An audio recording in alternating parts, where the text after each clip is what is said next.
Final ending to housewife turned to work affair. All other parts down below. She is not going to live with him. I apologize if I came across that way. In all honesty, she doesn't want to leave the city where she currently resides. We want our son to grow up there because it is where we grew up. I've been informed that she has been telling him that it won't happen. She would also be aware that there would be no way in hell that she could spend as much time with her son. Having seen how he interacts with his children, I would feel comfortable letting him near my boy. She may be considering where she'll move, so part of her willingness to assist me with my move is motivated by guilt and another by giving me an option in where I relocate.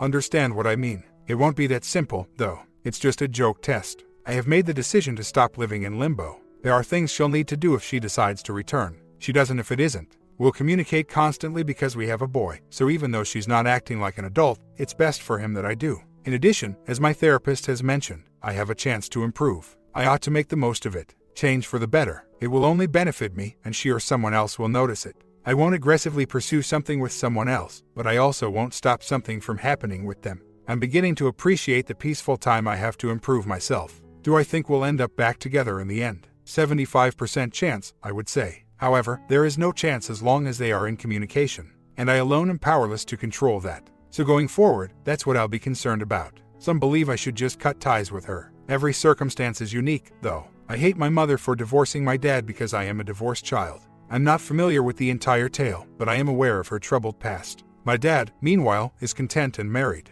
In her early 30s, my mother's marriage also terminated, maybe due to infidelity. I was the only child I knew at the time whose parents had separated, and that had occurred around adolescence. Does this influence the choice I make? Yes, and I will do so if I can spare my son from having to cope with what I did. My spouse has expressed that she would be unhappy if she returned to the marriage. Nevertheless, she made an effort to plan our activities because, as she put it, she enjoys them. She has, however, also expressed that she misses me when I'm not around. However, when I am, she becomes irate, claims it's all nonsense, and starts to rewrite history. Even though she acts like an alien has taken over her body, I know her better than that. However, the other man has also picked up a few tips on how to handle and control her so that she returns. My wife can't take it when I don't talk to her for a few days following a disagreement, and it works. In actuality, Leon coasted ever since he put in all the work at the beginning. Up until now, he has been in a low-risk, high-return environment.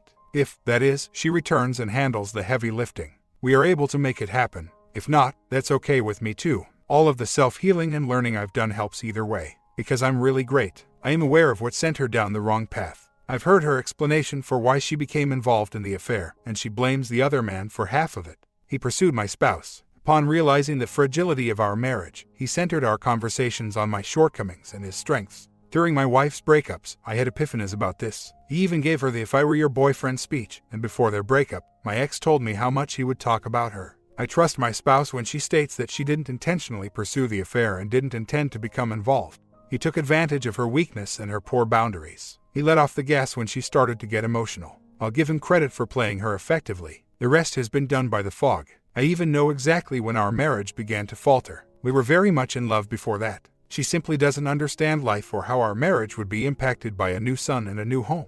However, we are aware that things would undoubtedly change if we were to reconcile. A few items. My spouse has never had such intelligence. She's a little innocent. My counselor has a term for it. I believe emotional immaturity, or lacking in emotional intelligence. Actually, it's very simple to control her, because she makes greater use of her emotions than reason. Despite knowing it for years, I haven't used it all that much. I did a couple of times, but I never felt good about it. I also purchased 3 new suits throughout this Christmas season, a present to myself. I'm progressing extremely slowly on my own. Conversely, from what I've read, the majority of relationships end after 2 years. In the instance of my spouse, he has only split up with her once, while she has split up with him 5 times, delaying their reconciliation each time. Both her and my therapists have stated that it's because she finds it difficult to emotionally break these kinds of connections. She sees it logically, and according to her therapist, she has switched from seeing red flags to pyrotechnics. She's also put herself in a difficult situation, in my opinion, because it's work-related.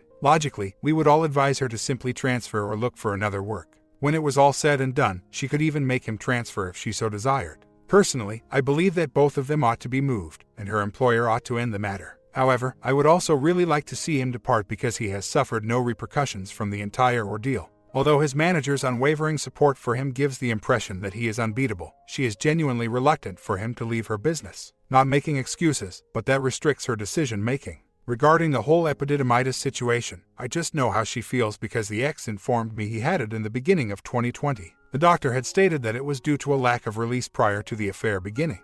That soldiers occasionally experience it.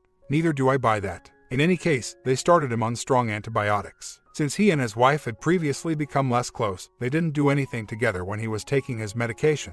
Thus she never received anything and has since been tested.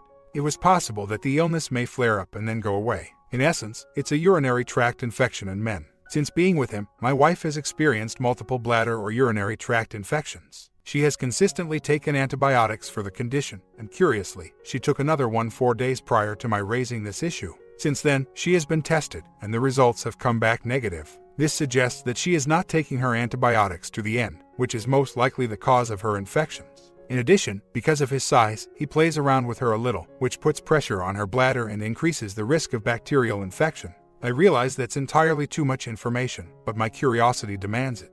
What bothers me is that the ex might have lied about it because he wasn't there at the doctor's office when he was examined.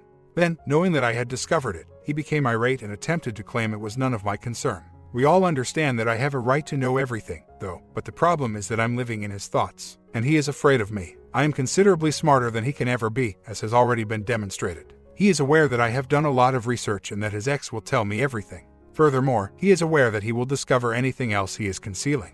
I could learn more, such as how he initially developed epididymitis. The most likely scenario is that he has already cheated on her. He had a strange past with his ex. When they first started dating, she was 29 and he was 19. She claims that she was his first partner, and he was hers. However, it may now not be his alone. That concludes the matter of the epididymitis. I haven't been tested, and the main reason for that is that I haven't had time to visit a physician. I'll do it at my appointment the following month. However, when I had a checkup in April of last year, around my birthday, nothing was discovered. Apart from my pre-diabetes, I was also suspected of having an enlarged heart. And now for the dating and moving on part. I did go out with a friend last night and spoke to a few folks, but nothing transpired. Had a little too much of this beer, Racer 5, and got screwed up. Which is strange because I can drink a 6-pack of ordinary beer without any problem. But this stuff made me sick. Nevertheless, after walking back to my friend's house, he went inside, and I dozed out in my car with the intention of waking up in time to make my journey home. Apparently, my friend's girlfriend, who happens to be my spies, works with my wife as well, came outside, saw me unconscious, and texted my spouse. Concerned texts began to pour in, asking if I would like to travel over and stay the night around 10 blocks away from my parking spot.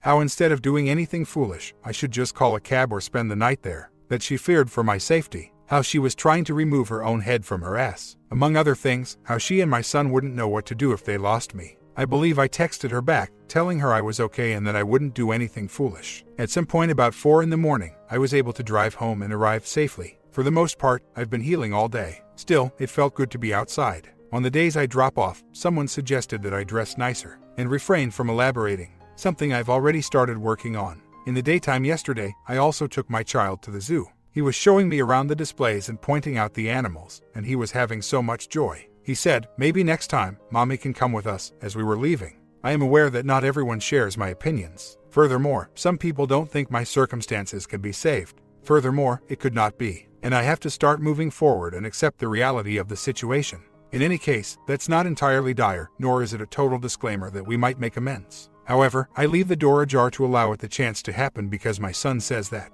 If she's prepared to put in the effort and adhere to the plan I have for mending, since he deserves a whole family. Some claim that by doing that, I'm teaching him something bad, and I can understand their perspective. However, I also believe that I can teach him how to persevere in the face of difficulty, how to treat others with respect, how to be compassionate, how to see the wider picture, and how to stand up for your family. Furthermore, I can instruct the not to meddle with a man's family if I manage to get to him. I only address the issue of her recurrent UTIs from a clinical perspective, explaining why she's had so many more while dating this jerk. When I start attempting to make sense of things, there seems to be a gap. Because you want answers when you discover your husband is having an affair, just like everyone else. I've heard from her, her mother, our friends, and when they converse. I know exactly how this excites a certain part of her. Once more, she is mostly attracted to this guy because he makes her feel unique. Therefore, anything that feeds that fire of feeling is ultimately beneficial to her. I must refrain from contacting her unless absolutely must. I make an effort to remain fairly composed and unwaveringly calm when I drop someone off.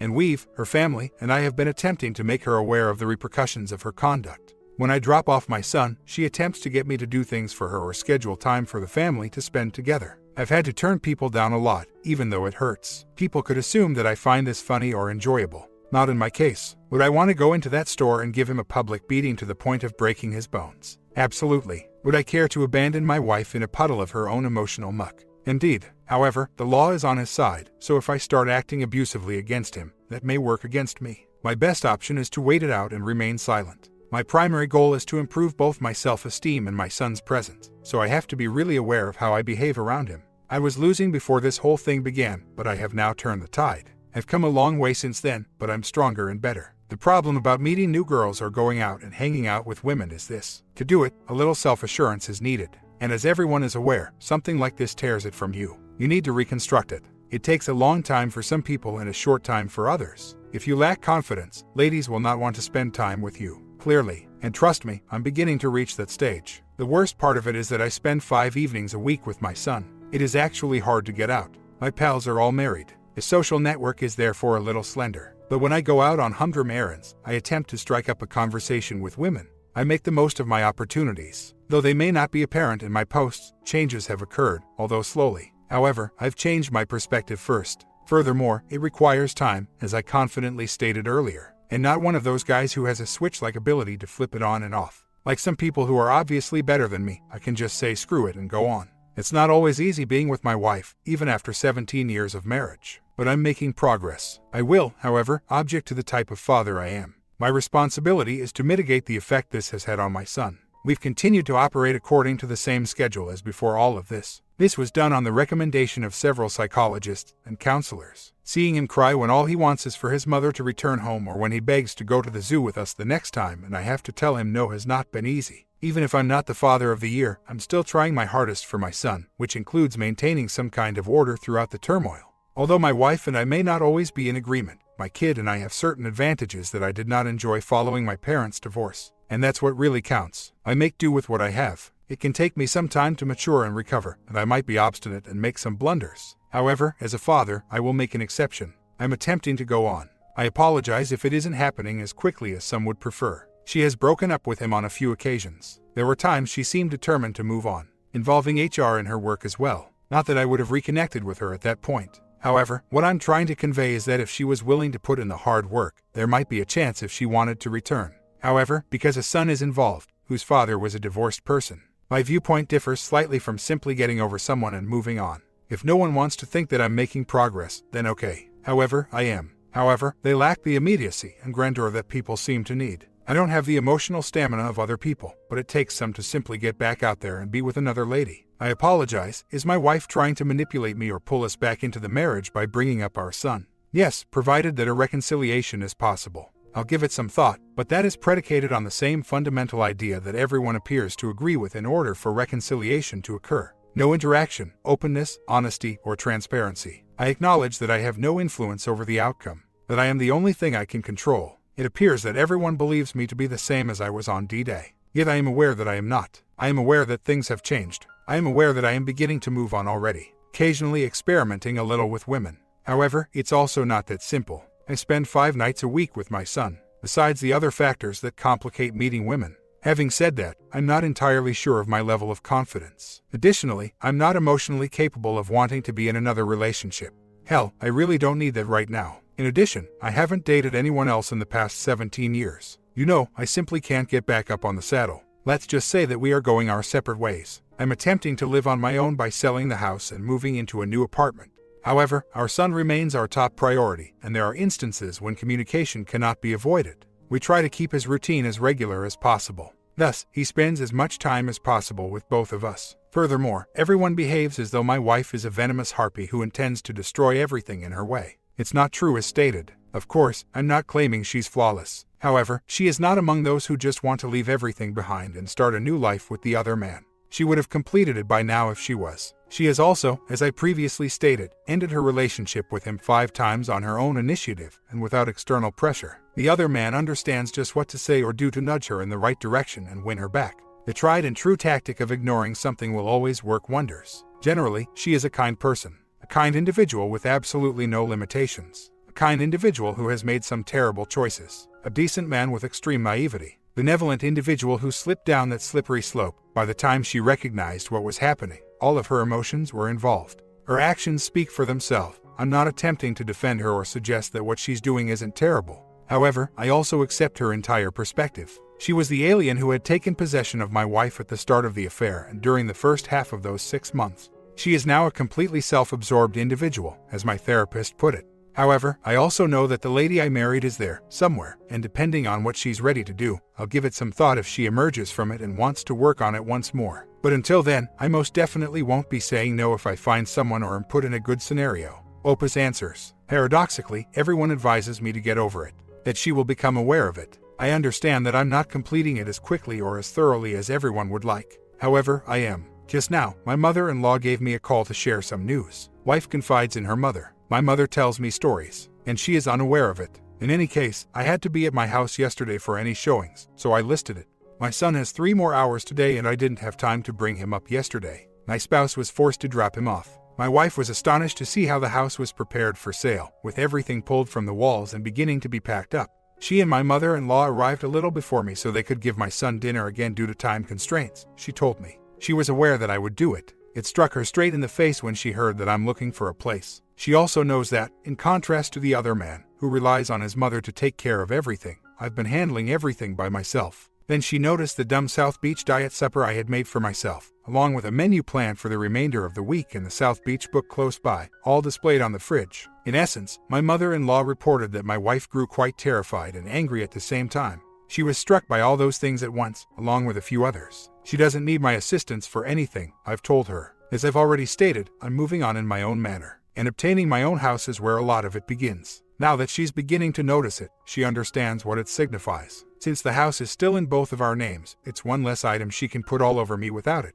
Regarding the being alpha as well. Granted that he was a supervisor, he might have first taken advantage of it. However, she discovered that it was merely a portrayal he made at work. She confided in her friend, who also happens to be mine and Seth's girlfriend, with whom I went out to drink, how much of a whiny baby he really is. Additionally, I have heard this before. I've become good friends with his ex, and she told me that during their relationship, he had his moments of being the perfect father and spouse, but he found her to be too self-reliant. She would simply walk away from him and let him cry like the little mommy's boy he is when they fought. From the texts I was able to receive last year, I get the same impression. He would frequently apologize for being so emotional, express gratitude for allowing me to vent, or remark his favorite, "I needed to get that off my chest. I apologize if I seemed overly emotional." He stated these things, "Really? Listen, I understand that at first I was a clingy, crying little baby, and that's not really who I am. Usually, I'm all figured out, but that's what affairs can do, as we've discovered. Additionally, the damage takes time to repair. I pay attention.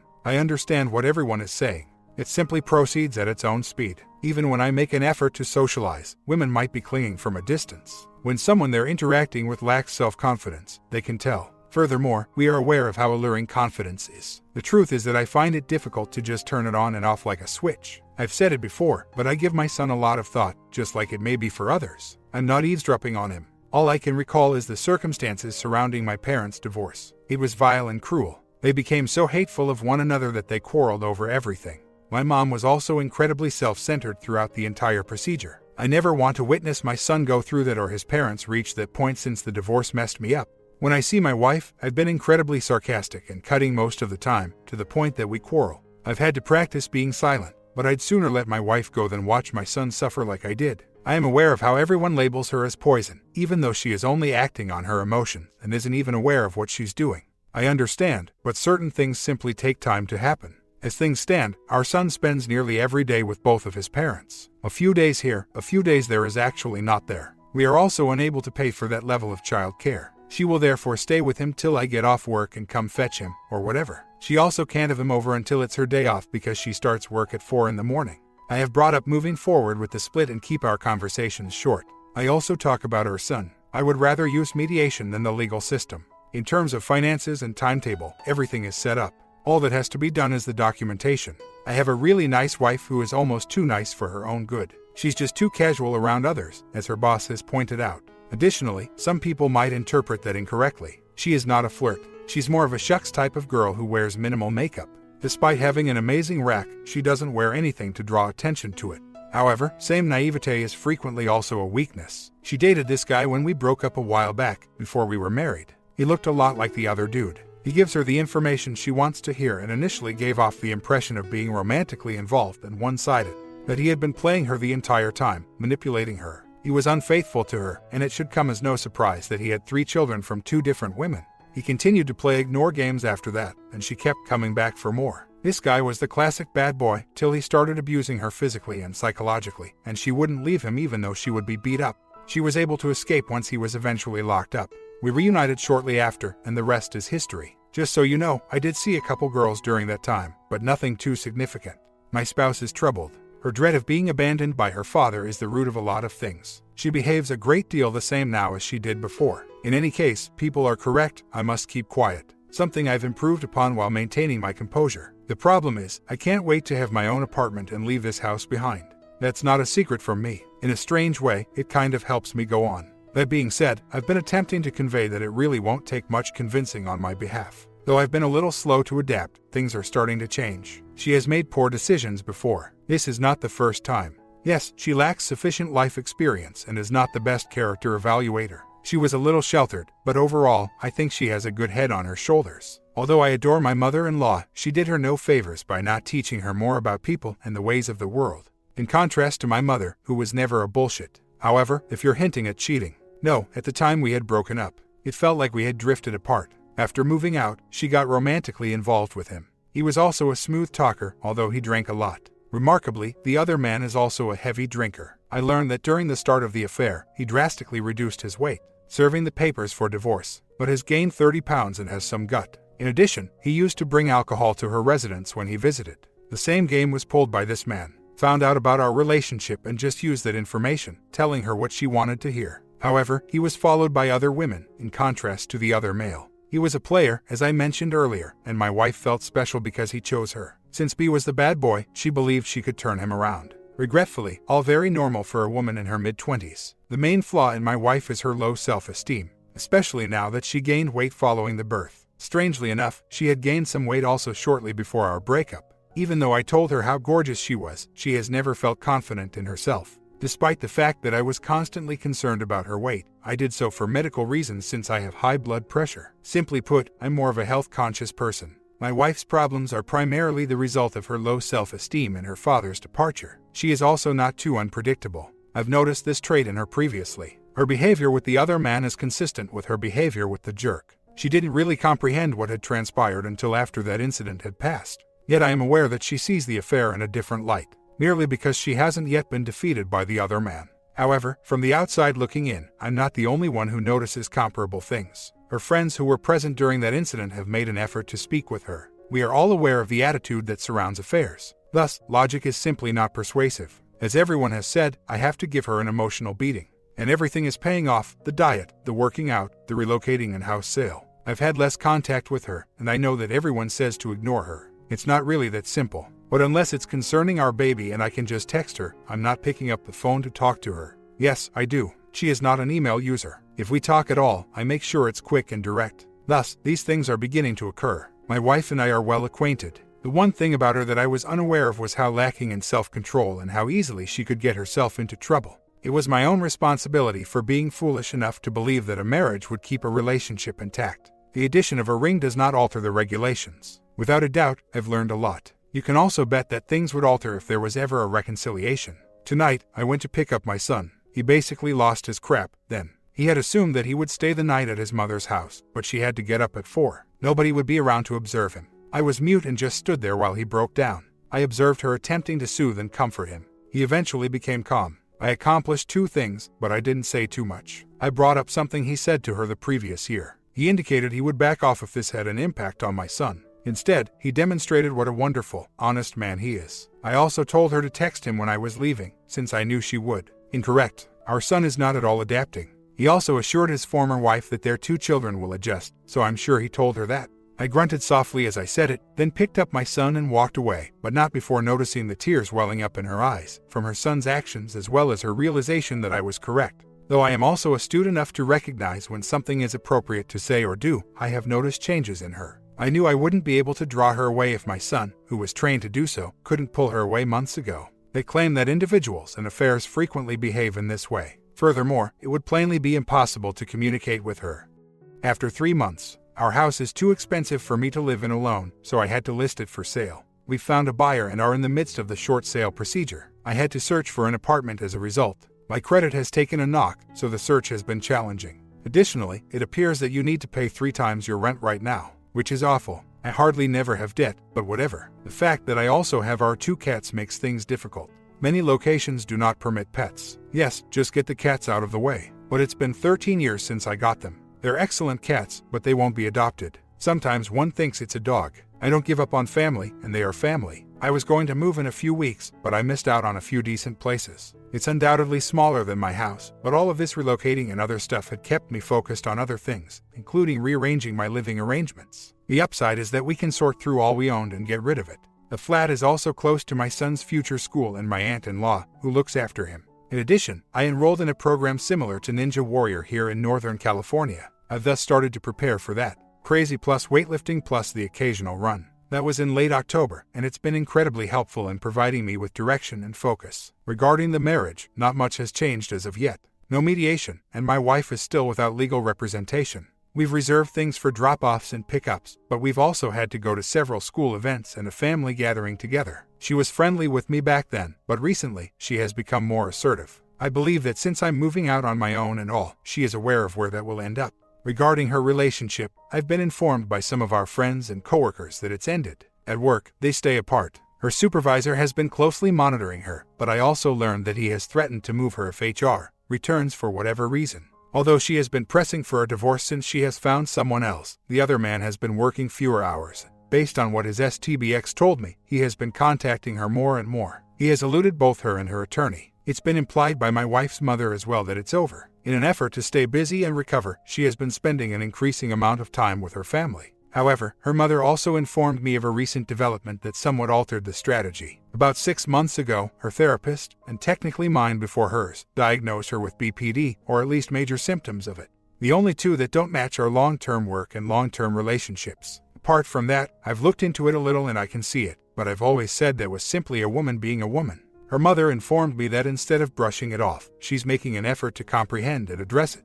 So, we have a narcissist and a BPD having an affair. And on 2 different occasions, my therapist and hers both remarked it was like dynamite ready to blow. Her mother also informed me that after their heated argument, he termed her sick in the head and that's why he was dealing with other problems in his life. In addition to all of that, I have only gone on a few small dates where, to be honest, I felt awkward the entire time, and thus gradually heading in my own direction. She seems to be over the but she hasn't made any changes regarding our marriage. And now that summer has arrived, I'm moving into a smaller apartment rather than organizing a family trip. I'll be returning to a pleasant neighborhood in our hometown. That being said, my wife and I have made some new acquaintances as a result of bringing my son along on playdates with some of his classmates and their parents, and it appears that my son is handling it well. In addition, he appears to be progressing a little faster than his peers. In critical thinking, language, and arts and crafts. That's my current situation, then. The BPD is a part of my wife's identity, the affair is an event. During the previous 18 years, it has not been an issue, primarily because it has not shown its ugly head. She's never been the domineering kind, though some may describe her as quietly manipulative, as she might have been throughout the course of the affair. However, as I reflect, I realize that wasn't the case. Actually, I suppose I could say that I was the one who was a little more in charge before our son was born. Or, to put it another way, just more alpha, more in control. Something that was appealing to her as well as a dynamic that was quite effective in our relationship. And one that, I believe, is generally effective for the majority. I view the affair and her behavior as a distinct problem since they have caused her to act strangely during the fog. Do I think that her BPD might be a factor in it? Yes, I do believe that her problems may have contributed to her finding herself in that predicament. But I would be a fool to accept it as an explanation from her. Furthermore, based on my MIL statements, she is not using it as one. She is examining the BPD to find out why she has specific emotions at specific periods. Her uncle's death in the mid-1990s was the last time she experienced depression, as well as her interactions with others. Additionally, how it might have affected the relationship she was in before to our years-long breakup and marriage. That one involved an emotionally and physically aggressive person. And now both her therapist and mine have labeled the narcissist she had an affair with. Again, nobody is avoiding the topic of this recent diagnosis. It is not an excuse, which is actually a first for her. She's researching it and has even confronted her mother about her part in it. My 1049 claims that anything hasn't been simple. I suppose I can go by as many names as I like. And perhaps because these characteristics haven't shown up as much lately as they have in the past. I could be completely wrong, but I've always had a solid grasp of my wife. I simply assumed she was acting like a lady, or worse, like a spoilt little brat. I now see that it was a manifestation of her emotional immaturity because she was an only child. However, it has never posed a significant problem or affected our relationship or our approach to handling situations. And when that immaturity did appear, I would support small things that contributed to her lack of enthusiasm for some matters. But that's only because I'm a much more straightforward and assertive kind of man. The question then begs to be answered, why should it be a problem today if it hasn't been in previous years? Naturally, I would consider it when interacting with her and her crappy assessments, as well as whatever else she throws at me. Similar to earlier, having a name actually makes it easier to address her problems head-on. In actuality, I promise to keep my word, sick or well. If this is a disease, I've gotten along quite fine with it. And as someone else stated, we may be built specifically for one another, but not to the cost of one another. To be honest, we were delighted with everything except the affair. We experienced little setbacks and difficulties, just like every other married pair. Dinner, what's on the menu? Where should I go on vacation? Ultimately, though, the affair is the more significant problem. The much larger issue has been how to handle that. For me, my wife's BPD has always been a part of who she is, and that hasn't changed my feelings toward her over the years, nor will it now. It could be a symbiosis, codependency, or just something that has functioned throughout the years. However, as she has previously stated, my criticism, neglect, and lack of romanticism were what led to the affair, something that she perceives in her mind now as being inflated. For the advice of her therapist, still, the waning romance was the only thing that made sense, something that most couples experience after the birth of their first child. Actually, we were just like any other typical couple. She claimed that the affair was unacceptable. It was due to her lack of self-control. That garbage let her be used as a pawn again. The connection with the abuser, into which she gave into the other man's false self-assurance and nurturing demeanor, when in reality, all he was a manipulative, self-centered, and egotistical mama's boy. She might be attempting to make sense of the circumstances, comprehend the reasons behind the affair and the BPD, and figure out how to deal with them. She might be trying to get better and possibly for our son. She might attempt to rejoin the marriage. If she doesn't do what I ask of her, my expectations of her will change, BPD or not. However, I have been regaining those things that I was before we started dating, so she might realize that the longer she has taken, the tougher it is for her. The self-assurance, or swagger if you like, and she realizes that will eventually cause problems for her. And to all the lovely women out there, no matter what occurs, I have been mending, and there is no way that's not a good thing. Instead of seeing this as an opportunity to come back together like we did previously, I see this as a chance to develop myself. It would be quite simple to understand how, should we choose to carry on with the marriage and family. This could be a better marriage if she satisfies my needs. And it's pretty easy to understand how I'm going to make another very lucky woman if she doesn't. Because compared to me 18 years ago, they will be receiving a far smarter and more complete person. Everyone handles adultery in a different way. I'm attempting to handle things even though I'm not blowing up at this moment or scorching the earth with rage. But I can't just run off and bail since I have a son to consider. Without him, I would be a very different person. In addition to improving my life, I must admit that I am relishing my alone time. I genuinely have time to take care of myself, obtain the things I've been meaning to do. Additionally, I can easily convince my MIL and aunt-in-law to babysit because we get along well. I'm not happy about the downsizing I have to do, but fortunately, I have a therapist who has helped me reframe my perspective so that it is seen as a benefit rather than a drawback. Fortunately, I had a fairly independent life prior to meeting my wife. Thus, it hasn't been an issue with that kind of stuff. She was never perfect. She could act like a 4-year-old at times, so I used to think of her as a spoilt little brat. That seems to be very true to me now that I have a 4-year-old. I treated her like that back then, and for some reason, it always seemed to work. If that relationship ends badly, as it has for T already, she'll be left wondering what comes next, just like many WS. However, she will have a husband who has begun to move on and a son who has already rejected her. The issue is that my son, who still longs for his family to return, never stops asking if mommy is coming back. I might comply as long as that's something he might desire. However, it will only be on my terms. Completely black and white, if not, there is currently no loss. I'm getting used to and relishing my independence. And the world will be my oyster once I actually lose weight and regain my confidence. She will also have to contend with the younger, more attractive ladies in the world. My remark, your wife is not like these crazy, unstable women who are determined to ruin their former husbands. Actually, you would have been better off with that. It would be easy for you to go on. Her superficial kindness and concern for you won't make matters any better for you. It does not get any better for you because of her emotional maturity, or lack thereof. Like you said, I wouldn't mind if she accidentally finished me because she isn't doing it on purpose. You must no longer think of her as your friend. She is toxic to you, your growth, and your sense of self-worth. You won't even need adversaries when you have folks like her. To me, it doesn't matter which way it goes. After 2 months. First, the positive. Basically, my wife texted me 2 weeks ago to tell me that she detested me and asked that I leave her alone. At 7 in the morning. I basically got her to admit that the text was intended for the other man when I called her to find out what was going on. We had an argument about it, and I basically told him to schedule a meeting with the mediator. Alternatively, as the legal separation is still pending, I will schedule a meeting with the judge. Later that morning, my wife would suffer a severe panic attack. Between them, my buddy had called to tell me that my wife was prepared to return and save the relationship, having discussed it with her over the previous few days following her most recent treatment session. However, before to and during our altercation, she approached the other man in public and confided in him that he had destroyed her life and that she loathed him, a claim that other coworkers corroborated.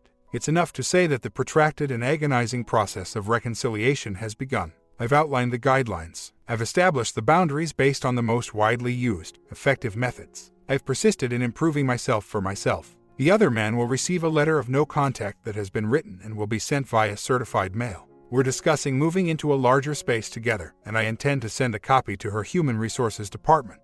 Above all, though, is how delighted my kid is that we will be able to resolve the issue. His drawings and the narratives he creates for the objects he plays with have evolved along with his art. He was overjoyed when she asked how he would feel if his mother moved back. The unfortunate news now. After all of this, 2 days later, I learn that my company is failing and that I will be let go at the end of the month. And so the hunt for a job begins. The stress level isn't reduced by this, but my wife's maternal instincts have really come into play. She frequently states that being able to care for me was one of her top priorities. It's been challenging for me because I'm a really independent person, but she is going above and above to assist as well. She has addressed all of my inquiries and has been quite honest about everything, even though there has been some discomfort. She switched to a new number under my family plan and canceled her mobile. She has undergone minor changes and has shown a fair amount of enthusiasm for making a fresh start.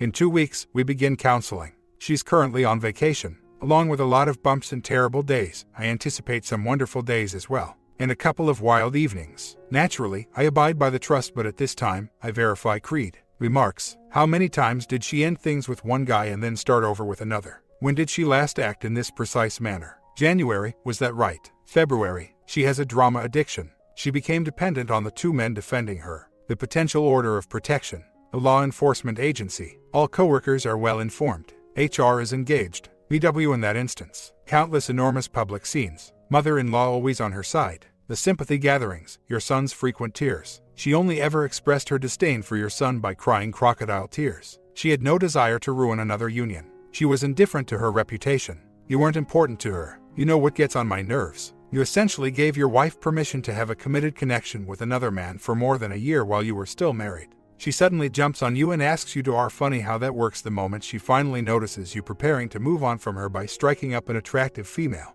Throughout the whole thing, she kept talking to you and sharing with you how tired she feels after they've slept together. She was measuring you all the time, making sure you were always the one to pick up the pieces when she knew she was going to burn and collapse. However, she must have lost it when she saw and considered you becoming friendly with another woman. I'm sorry for you. I genuinely do. To be honest with you, I know you have put in a lot of effort to make this happen, so I sincerely hope it works for you. It's going to fail, in my opinion, because once she feels more at ease, she will start to lose respect for you again. Furthermore, I don't think you'll hold her accountable for how hard she needs to work to make up to you. Reply from Opus: it appears like more and more things are thrown between them with each split. He has always wormed his way back in, by saying something that will enrage her, refraining from phoning, and then holding off for a few days. This time, though, is different because my wife knows what games he's playing. Indeed, I did set forth conditions in the past, reaffirmed them, and stuck to them. They are not faltering even now. Everyone appears to believe that I gave her a free pass. This has actually been months in the making, and she really kicked things into high gear once I moved out and proved I could survive without her.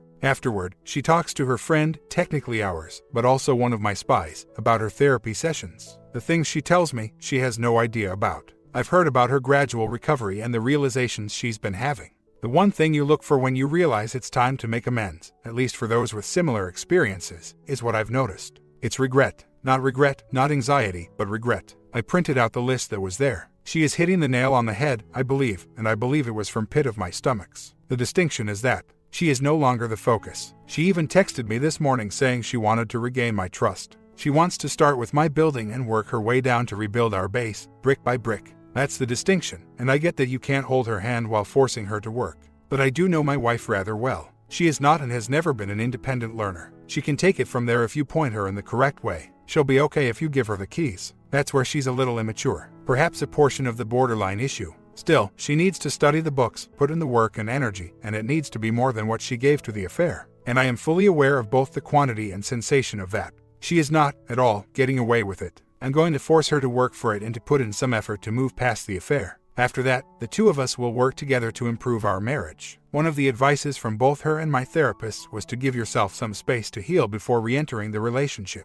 That's what I've been doing, and she began down that path after March. A while back, I recall hearing someone suggest, just file for divorce, it'll get her off the fence. I take a similar approach, essentially pressuring her to appear before the judge or mediator. Now that the advice has proven to be effective, individuals are not pleased. It's just beyond me. I reached a point when I was prepared to let go of the past on the inside as well. Everyone arrives at it in their own time and manner, and it's truly something you can't fake. I also took the red pill along the way. What made me give her back? Since I knew her better than anyone, I gave her back. I am aware of her actual nature, not the person she'd become, an alien pod person. I gave her back because I could see in my son's eyes how much he valued trying to reunite with his family and how much it meant to him. If no one concurs, that's acceptable. It's also interesting that many people hold extremely strong opinions on cheating, as I have discovered. However, not everyone holds such view. My spouse is not a bad person in my opinion. She's never been like that. Yes, a little narrow-minded, but not malicious. She has committed some heinous errors. Things she will always feel guilty about.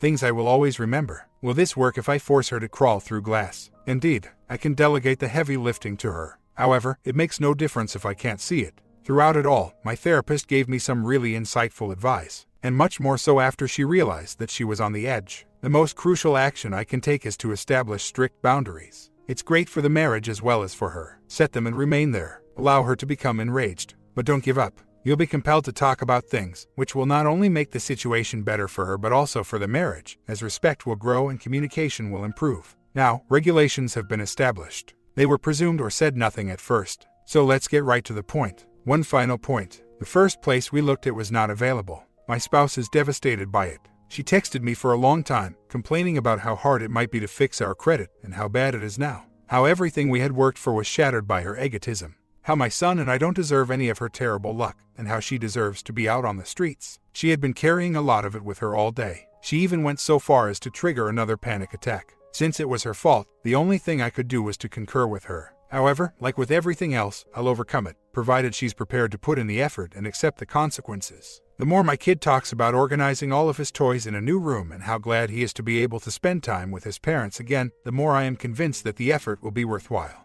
It could go bad in a year, or it could go bad today, or it could be successful. But until she tries, I'll never know. After 6 months, we moved into a lovely home in our hometown and into a desirable area of the school system. We also have neighbors with children my son's age and live near to some of his preschool classmates. Regaining the flow of things has taken a little while. Certain things have been rather easy, while others have not been so much. I've set very clear guidelines for what is and isn't acceptable. Since she's back on my family plan, checking her phone is simple, and we all know what that means. She also lets me check it every night when she leaves it out. Nothing has been removed. In that sense, everything else has essentially been kept public.